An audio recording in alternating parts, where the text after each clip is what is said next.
안녕하세요. 조선부터 방산 또 에너지 관련된 업종을 담당하는 멘토 황대근입니다. 오늘은 SO일 함께 살펴보도록 하겠습니다. 지금이 실적 시즌이죠. SO일도 마찬가지로 잠정 실적을 발표를 했습니다. 그래서 그 결과값에 대해서 함께 알아보는 시간 갖도록 하겠습니다. 우선 SO일 같은 경우에는 뭐 실적이 기반이 되는 기업이라고 계속해서 설명을 드렸는데 이러한 실적이 왜 이렇게 나왔는지 간단하게만 체크를 해보고 또 가장 중요한 부분이 유가죠. 유가의 동향은 어떻게 진행이 되고 있는가, 또 앞으로 이 주가 상승 모멘텀은 언제 어떻게 나올 수 있는지 금일 영상을 통해서 말씀드릴 예정에 있으니까 구독과 좋아요 꼭 부탁드리고 영상 끝까지 시청해 주시면 감사하겠습니다. 우선은 수급적인 측면부터 함께 살펴보도록 하겠습니다. 에솔 같은 경우에는 뭐 근 한 달 동안은 연기금과 사모펀드가 매집을 해주고 있는 상황인데 최근에 3거래일 가량은 매도하는 모습을 보여주고 있습니다. 이러한 원인에는 뭐 다양한 요인이 존재를 하겠지만 특히 에솔 같은 경우에는 유가에 민감하게 반응을 하죠. 최근까지는 유가가 좀 하락을 해줬었습니다. 중동 리스크가 완화가 되면서 연기금에서도 매집 물량이 조금씩 나간 상황이 아닌가 이렇게 보고 있습니다. 어쨌든 중동 리스크가 완화가 되면서 연기금의 매도 물량이 쌓였다 이렇게 볼 수 있는 거고, 마찬가지로 기관의 동향도 비슷하지 않을까 생각을 하고 있습니다. 그렇다면 이 연기금과 뭐 기관 또 사모펀드 같은 경우에는 언제 다시 한번 강한 매집세를 보여줄 수 있을지 금일 영상을 통해서 말씀드릴 예정에 있으니까 구독과 좋아요 꼭 부탁드리도록 하겠습니다. 그리고 또 실적적인 부분도 체크를 좀 해봐야겠죠.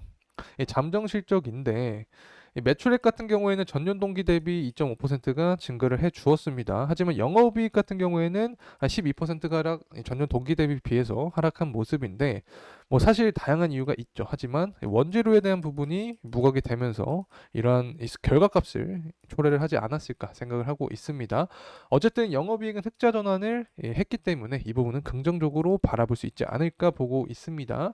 특히 뭐 SO일 같은 경우에는 유가 관련된 종목들 중에서도 가장 실적주로 분류를 할 수 있죠. 그만큼 대형주다 이렇게 설명을 드릴 수 있는데 다시 한번 이 실적의 흐름세를 함께 보도록 하면은 24년하고 25년 뭐 실적이 증가하는 모습을 보여주고 있습니다. 특히 24년에 이 강한 실적을 계속해서 유지하는 모습을 보여주고 있고 26년까지도 상승에 대한 흐름세를 보여주고 있습니다. 전반적으로 강한 실적 모멘텀을 보여주고 있고 특히 PBR을 우리가 좀 신경을 써야 되는데 뭐 평균적으로 한 0.8 정도의 수준을 보여주고 있습니다.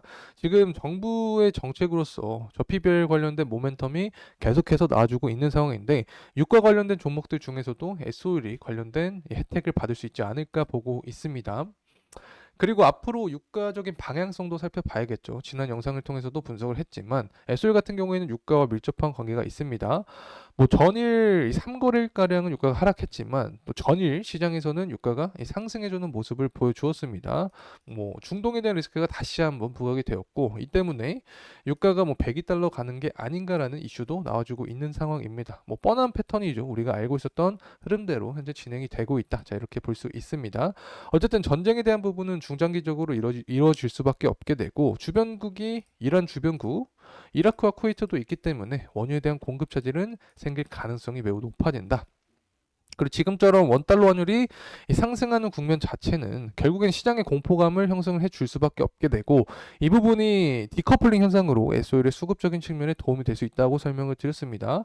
그리고 또 우리가 살펴보는 이 측면 자체가 경제 지표인데 경제 지표가 뭐 이 소매 판매랑 CPI 지표가 높게 나왔다고 설명을 드렸었죠. 그렇기 때문에 금리 인하 기대감이 뒤로 꺾이면서 이 부분에 의해서 안전자산 수요가 증가했다고 말씀을 드렸습니다. 그래서 달러가 상승을 하고 있고 이 부분에 의해서 이 SO일이 수급적인 측면이나 주가적인 측면에서 도움을 받을 수 있다라고 설명을 드렸습니다. 물론 뭐 경기 실사 지수도 좋아지고 있는 상황이고 제조업 지표도 나와 있기 때문에 유가의 향후 원유의 중장기적인 수요 관점에서는 더 탄탄할 확률이 높아진다는 점 말씀을 드립니다. 자, 유가가 상승하게 되면 다시 한번 말씀드리지만 SO일의 주가는 상승 모멘텀을 받을 수밖에 없게 되는 거죠.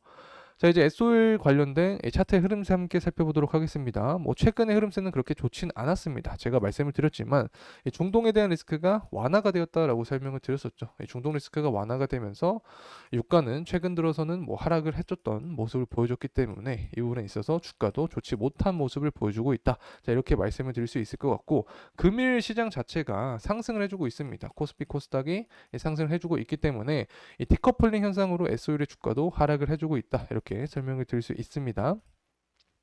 어쨌든 현재 자리가 좀 중요하게 볼 수 있을 것 같은데 이 61선과 21선이 닿아 있는 구간에 현재 지지를 받아주는 모습을 보여주고 있죠. 그래서 이 구간에 이탈하지 않는 게 첫 번째 포인트다. 만약에 이탈을 하게 되면 이 전저점 구간에서는 투자 심리와 매물대가 쌓여 있는 구간이기 때문에 지지를 받아주는 게 중요하다라는 점 다시 한번 말씀을 드립니다. 자, 그렇다면 앞으로 주가 상승 모멘텀은 무엇이 될 수 있을까? 뭐 크게는 두 가지가 있을 거라고 보고 있습니다. 일단은 실적적인 부분이죠. 현재 정부 자체가 저PBR 관련된 이 정책을 다시 한번 펼칠 예정에 있기 때문에 앞서서 SOL 같은 경우에도 한 0.8 정도 평균치를 보여주었었죠. 그래서 저PBR 관련된 모멘텀을 함께 받을 확률이 있다. 자, 그리고 두 번째는 이 미국의 대선을 앞두고 이 전쟁 리스크를 부각할 확률이 높다라고 설명을 드렸습니다.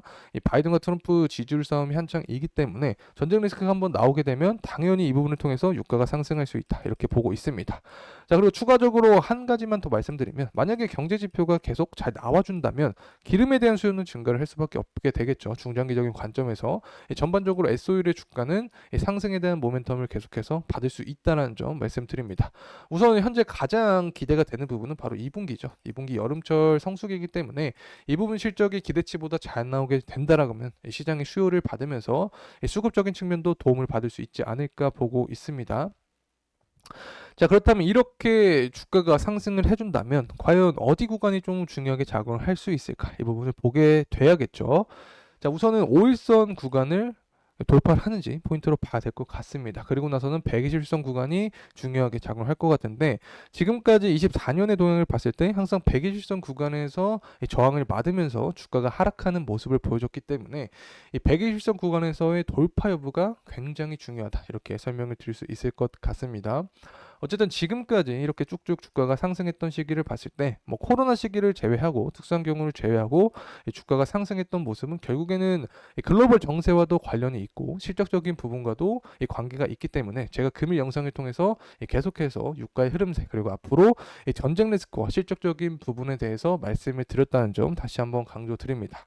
자, 이상으로 SO일에 대한 영상 마무리하도록 하겠습니다. 제가 뭐 추후에 변동성이 있거나 향후 방향성에 대한 변곡점이 존재한다면 계속해서 영상을 통해서 여러분과 함께할 예정에 있으니까 꼭 구독과 좋아요 한 번씩 부탁드리고 영상 끝까지 시청해주셔서 감사합니다.